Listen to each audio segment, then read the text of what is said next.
In the void. What happens if you drift in space forever? Imagine this. You're an astronaut, securely suited up in your extravehicular mobility unit, the EVA suit, floating gracefully outside the International Space Station.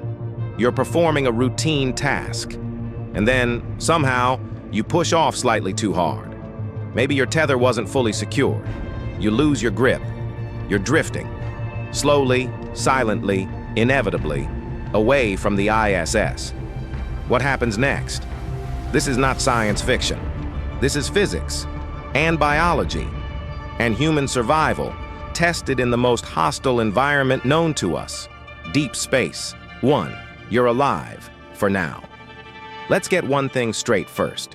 If you're in a proper EVA suit, fully pressurized, temperature regulated, and oxygen supplied, you're not going to die immediately. In fact, for a while, you may feel almost nothing at all. Modern EVA suits used by NASA are designed for survival. They can maintain internal pressure, approximately 4.3 pounds per square inch, deliver oxygen for up to 6 to 8 hours, plus 30-minute emergency reserve, control internal temperature, protect against solar and cosmic radiation to a certain limit. But here's the catch. The moment you're untethered, you become a free-floating object in microgravity, moving according to Newton's first law. No air resistance, no friction, nothing to stop you, nothing to slow you down. You just keep going. 2. There's no gravity to save you. A common myth is that there's no gravity in space. Not true.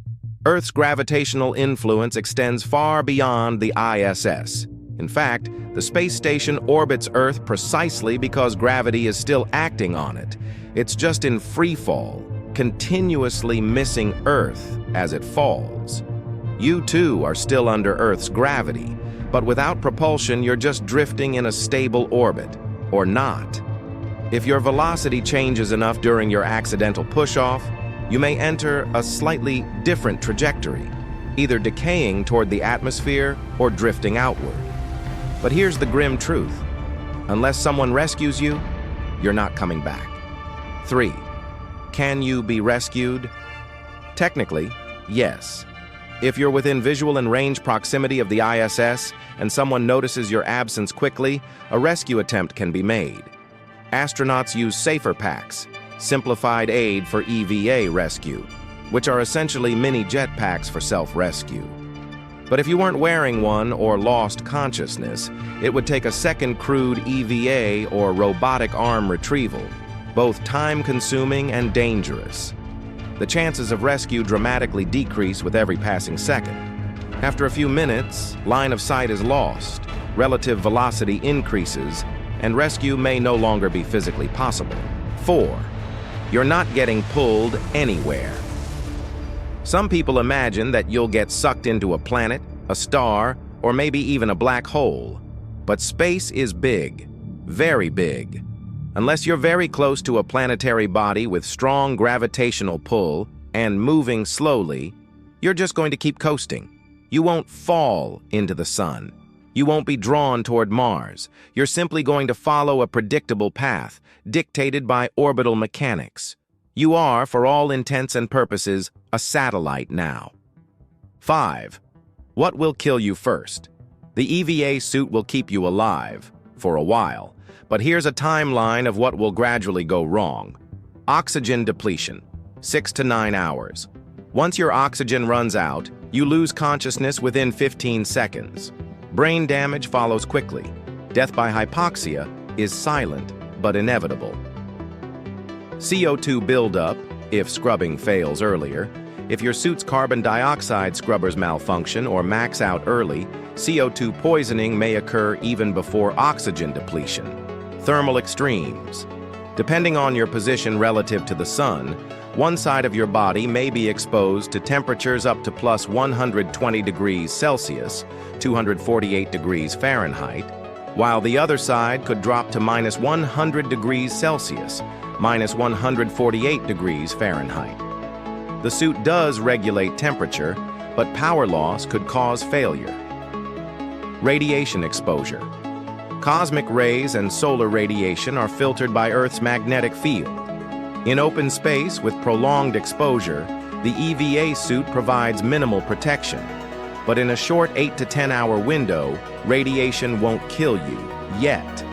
So the most likely cause of death is oxygen deprivation, not instant freezing, burning, or exploding, as some movies suggest. 6. Will your body just drift forever? Yes and no. If you die in Earth orbit, your body will likely stay in orbit for a long time, months, years, until orbital decay eventually brings you down. When that happens, you'll burn up during re-entry, like a shooting star. Poetic, if grim. But if you were somehow propelled out of Earth's gravity well and into solar orbit, you'd continue revolving around the sun for potentially millions of years. Your body, sealed in your suit, would be mummified by radiation and vacuum, essentially preserved like a cosmic relic. 7. Could anything ever pull you in? If you pass close enough to a celestial body, say the moon, Mars, or even a large asteroid, you could theoretically be captured by its gravity. But the distances and probabilities make that extremely unlikely. In the vast emptiness of space, collisions and gravitational encounters are rare. You are more likely to float undisturbed, eternally alone. 8. Philosophical note: the loneliest journey. Drifting in space may be one of the most isolating deaths imaginable. There's no wind, no sound, no direction, just endless silence, broken only by your own breathing and the quiet hum of the suit's life support. It's a fate that combines the worst fears of drowning, isolation, and helplessness, but without the pain of physical destruction. It's also a stark reminder of how dependent we are on our fragile shells of technology when we step beyond Earth. Conclusion. So, what really happens if a human, suited up and protected, floats away into the abyss of space? They live for a time. They die, quietly, in the black. And they drift, perhaps forever. It's not the stuff of alien abduction, conspiracies, or melodrama. It's pure, cold, scientific reality. And it's why every bolt, tether, and procedure on a spacewalk is treated with obsessive caution.